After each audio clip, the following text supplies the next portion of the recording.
years, as expected, the sum of our human endeavors has led to our annihilation, and the only play now is to take the time that we have left and, just like we always do, squander it. Are we really gonna act surprised about this? So yeah, Jurassic World Dominion is not good. It's still not as bad as Fallen Kingdom for the basic reason that it has some good scenes that aren't just fan service. But that being said, I can't say it failed the way I thought it would. I'm not making the same mistakes again. No, you're making all new ones. Aside from the aforementioned fan service, the movie doesn't give us the one thing that we kind of wanted, that being dinosaurs in the city causing mayhem. Now, I know what you're gonna say. You said the ending to Fallen Kingdom was fucking stupid. You said it didn't make any sense. Well, yeah, it didn't, but it still happened, so at the very least, give us the movie it promised. Instead, they cut past all that stuff and set most of the movie in a fenced-in, jungle-like area. Now, to be fair, that is what would happen in real life, even if a lot of people in the comments say it wouldn't. I wish we could have a film with the dinosaurs rampaging, but the bullshit ending of Fallen Kingdom has realistically made that impossible. And the problem is, this left them with no ideas aside from bringing back the old cast, so instead we get locusts. I'm not kidding. And because nobody wanted to see a movie about locusts, they kind of kept that out of the trailers and made it look like dinosaurs rampaging in the city. Kinda like Last of Us Part 2, only with that they did blatantly lie. There is an extended edition that does add in the drive-in scene and some other important elements, but let's face it, that's not fixing this. That being said, there is a lot to cover, so let's cap off this trilogy by analyzing Jurassic World Dominion, which is still not the worst one. The movie opens about the way you'd expect it to. A brief glimpse of dinosaur on human action, a bit of nostalgia, and a reminder that a lot of innocent people have died, so we can later pass it off as how it had to be. Illegal poaching has become an issue too, and the collection rights have gone to Biosyn Genetics, the CEO being Lewis Dodson. A fun fact about Dodson, despite not being in the franchise since a brief scene in the first movie, his return has been highly anticipated due to his relevance in the second novel. In my case, I kind of expected something like this. We're dedicated to the idea that dinosaurs can teach us more about ourselves. Yeah, 2 minutes in and we already have a main villain. But we did kind of know that Dodson wasn't gonna be good, so... improvement? Yeah, they are taking the dinosaurs to a safe, secure location so they can... well, you know how this is. Where he hopes to study the dinosaurs' ancient immune systems for unique pharmaceutical properties. Which they'll use to turn people into half-dinosaurs with guns for hands. And that way, they'll still think like humans and not turn on you. Would that surprise you at this point? Anyway, on to what may be the best thing about the movie. Nope. No. No. I mean, outside of one scene later, we don't see these two again. That's a good thing. They're trying to stop some illegal poaching, because that's the biggest thing going on right now. But in my opinion, since the drive-in scene got cut, I guess they felt they needed some kind of action early on. We're done. Great idea. See ya. To be fair, they do mention that this is probably not a good idea and she might just be doing it out of guilt, but again, it's not gonna affect anything. We cut to the Nevada mountains, because apparently every fucking area needs to be titled now. Yeah, I know the old movies did that too, but they kind of had a reason to. And we see Owen and the others shooting some trailer footage. Aha, a possible sub-villain, confrontation for a later act. It would mean a lot more if the scenes that built up to this were kept in, but instead we just get this. We then cut to Maisie, the mass murderer, who is oddly enough not content with the way things are, and feels guilty about the high amount of people she's gotten killed. I'm just kidding, you actually think they do that? Instead, she spends a pretty decent amount of time complaining that she's stuck there. I said I didn't go past the bridge. I know, Claire. There are people out there who'll do anything to find me. How would I know what people do? The only people I've spoken to in the past 4 years are you both. Those damn authorities, man. You let out a few dinosaurs, get a few innocent people killed, and they want to hunt you down and put you away. Those corrupt bastards. You were the only you who ever was. That's it, I'm done. Fuck it. Like, really corny. So corny. Can we keep that between us? Can't promise that. Alright, fine, we'll keep going, but I warn you, her constant bitching does not stop. At least for the first act. We see that Owen and Claire have not broken up a third time. I'm genuinely surprised about that. And we see that Blue the raptor, who seems to have moved in nearby, has a baby now. Oh, it's so cute, just like the big one, only smaller. The kids are gonna love it, and the toy revenue will be endless. Maisie proceeds to bitch about stupid actions having not very fun consequences. And we cut to West Texas, because farmland. Did I mention the first part of the movie has real bad pacing? Because it does, it's bad. And the locust attack, because fuck what anybody remotely wants. There's kind of a couple hundred more outside. That one bucket might not cut it. Well, instead, we can cut away and reintroduce Ellie Sattler, wearing classic first movie attire. Wasn't sure who to call. Peace and wildlife didn't even want to see it if it wasn't a dinosaur. Yeah, I can't say I blame them. She's an environmentalist now, because 2022, and I swear, within less than a minute of her intro, you can probably figure out exactly what's going on. Is that your land? That's the Bennett's corn. The locusts didn't eat that. We are independent. They use Biosyn seed. So what you're saying is that if this continues, Biosyn might become very important, or maybe even essential.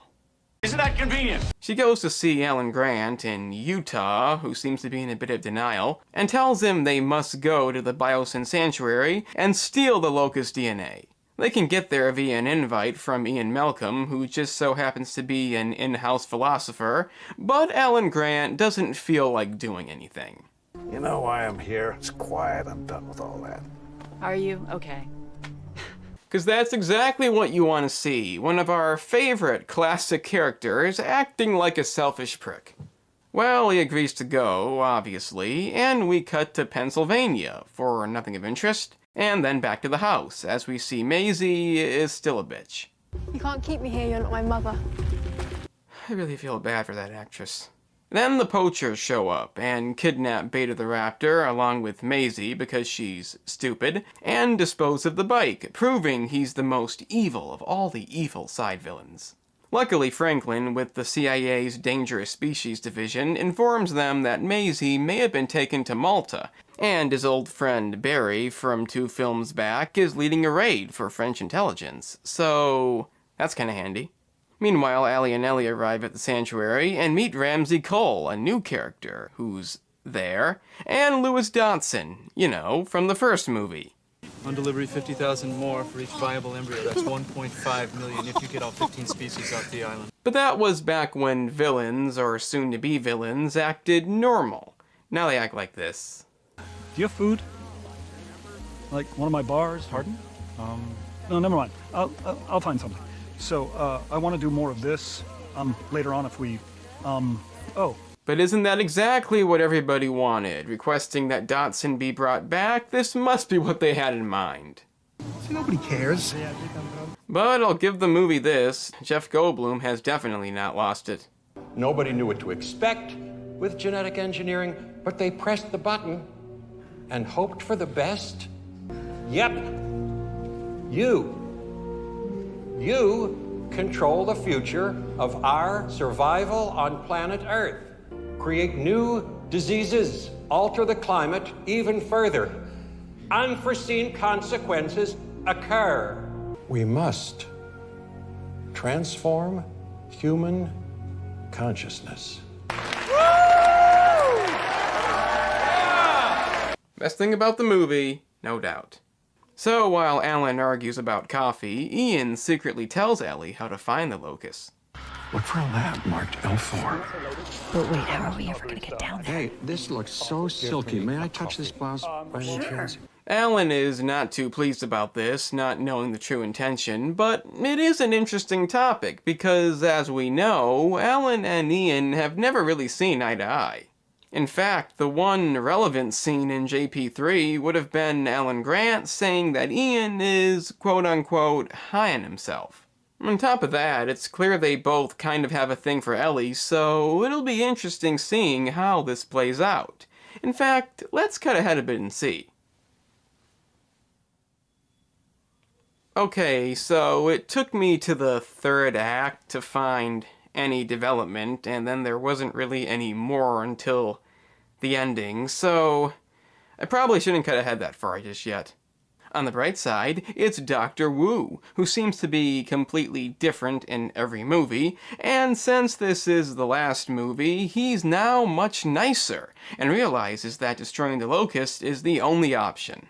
Meaning he's probably gonna get some kind of redemption arc, which is odd considering how much death he caused in the previous movies, but it's not like he's gonna get off scot-free, right? Right? Dodson isn't having any of this destroy the locust talk, at least not until things get slightly worse. Nobody cares. And it's back to Malta, which may be the only real good part of the movie. We actually get to see the dinosaur trading, which is kind of like what the trailers promised, and I gotta admit, it looks pretty cool. Kind of like the amazing new character, who in fact witnessed Maisie being handed over to Biosyn, not really doing anything about it, and is waiting till at least the next time she's on screen to help in any way. Sorry, I can't get involved. Yeah, she's not really all that interesting, and is one of only 2 new characters, the other not really doing that much, but if you're one of those people who only care about skin color and gender, then I think you're in luck. Well, that's the important thing. So you might be wondering, how do the scenes from the trailer take place if they're all locked up? Well, it's quite simple. Everything goes to hell, and the evil side villain lets them out, because apparently he thought it was a good idea, even though he doesn't look too pleased about it. He gets his comeuppance, though, in a somewhat stupid manner, and everything from this point on is exactly what you came to see. Absurd comedic deaths, like a guy being eaten on fire, and a unicycle, a special breed of raptor that attacks via laser sights, and as expected, completely out-of-place dialogue. You don't use it on people. She finds out where Maisie is, meaning this villain can just exit the movie permanently with no mention. And we have an epic chase scene, which is, again, full of inventive ideas. Would have been great if the whole movie could have been like this, but unfortunately, this is where the positives end.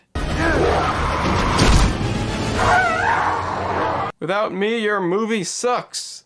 So it's off to Biosyn, in which they talk about that clone nonsense. What do you know about Charlotte? She died. A long time ago. So he made me. No, Maisie, actually he didn't. Charlotte made you. Alright, you know what? You'd have to be high on something to actually care about this. So, Charlotte used her own DNA to have an identical baby, being Maisie, because she was dying of a disease. Dr. Wu believes that if he can study her conception along with the betas, he can create a pathogen to stop the locust outbreak, because he's good now. Fix a terrible mistake that I've made. That doesn't exactly account for the deaths you caused in the previous movies, but that was 3 years ago. Nobody's gonna remember. Alan and Ellie finally get around to stealing that sample, and Maisie escapes with Beta because they left the key out. I think that's what happened. You're Dr. Ellie Sattler and Helen Grant, you were at Jurassic Park. You know, come to think of it, they should have put that line in the trailer. I mean, that is the reason most of us came to see this. And now, we have a scene that is so stupid and makes so little sense, I have to explain it piece by piece. The aerial deterrent system is shut off, causing the plane to get attacked. It doesn't explain why that thing wants to eat the plane.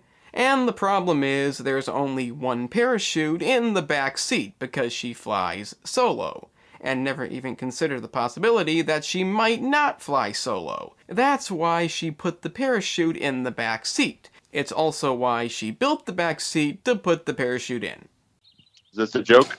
Again, this is a legitimate thing that ended up in the movie because they thought it was okay.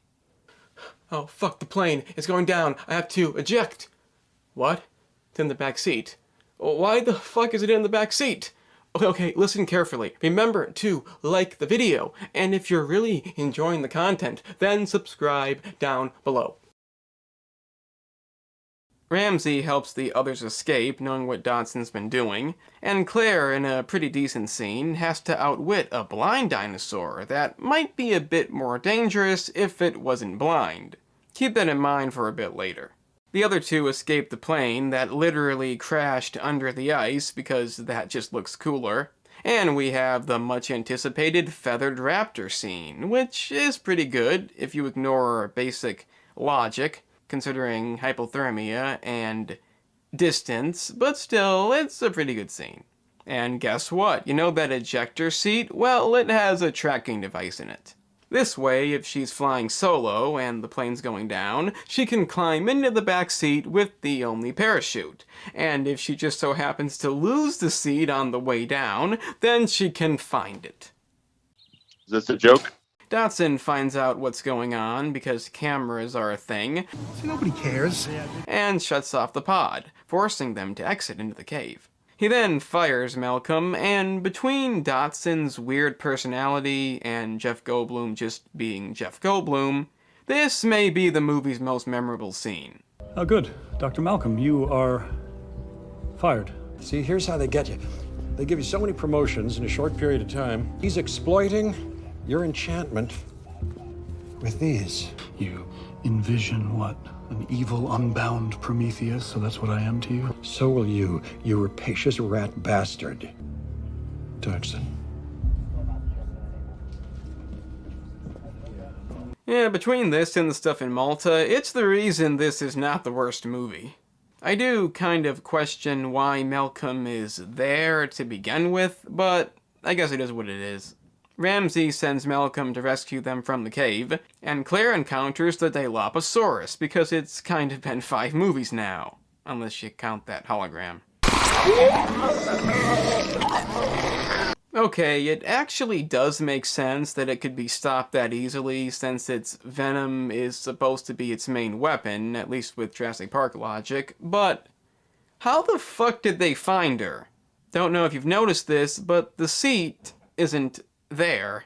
I guess the same reason the others will. Just because.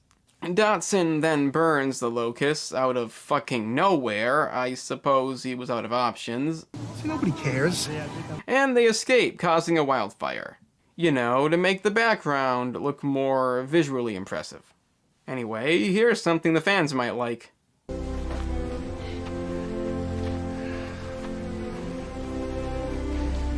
Yeah, that's pretty much what it is. The old cast standing next to the new cast, and a bunch of scenes giving us what we think we want to see, like new dinosaurs. It doesn't exactly lead up to quality by itself, but it makes Hollywood what it is. Don't move. Remember how I mentioned that one dinosaur being blind? Well, this one isn't.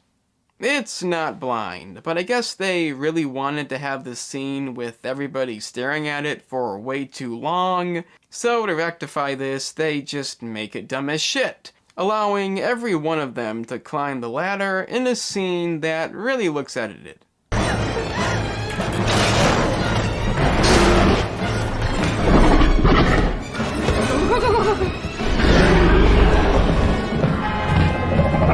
I I didn't change any of that. That's the way it looks. But I guess when you have a scene this stupid, you gotta get around it somehow. This doesn't really do much good though, since it's big, but Ian throws a burning locust in its mouth, which is real effective. Oh! I got you. Yeah, that was the moment I was talking about way back that kind of builds on Ian and Alan's relationship, which, as you can see, comes very late in the movie, and that's it. I should mention that the Giganotosaurus was supposed to be built up as a rival to the T-Rex, but the scene that explains this got cut too, so why should I bother? You were at Jurassic World. Jurassic World? Not a fan. Oh no, I got nothing to say about that. It's just really obvious. There's another incredibly funny scene when Dodson finds out what Ramsey did. See, nobody cares. The reason it's funny is because Ramsey barely speaks while Dodson does what he's been doing the whole movie. And the gang then splits up to get the remaining stuff done. That being getting the aerial deterrent thing back on so they can fly out, and rescuing Beta, who, if you've forgotten, was at one point a plot device. You're coming with us, right? Maisie, Please. And Dr. Grant doesn't want to help again. I don't know who wanted this. Well, doing this causes Dodson's escape pod to stop. Nobody cares. And he's killed by a Dilophosaurus. What's your story? Yeah, I don't know. This is obviously a reference to the way Dennis died in the first movie, being hired by him. But again, it's just another example of this movie's bad pacing. It just feels like an afterthought. If it had happened after the climax, it would have been a bit more effective. Speaking of afterthoughts... I remember you. Please, you have to listen to me. You created an ecological disaster. And I can fix it. You see, what's funny about this is that the trailers didn't mention the locust, but they did include that line right there. So you assumed they were talking about the dinosaurs being let out. But as we all know by now, a couple of dead people just don't matter. So he's gonna fix the locust problem, meaning only one thing remains unsettled. This isn't about us. I sure as shit don't think it's about them. They've only been in one scene. No, instead, most of this is just them running away with more cool shots thrown in. But then the blind dinosaur shows up to help, which could actually be kind of neat.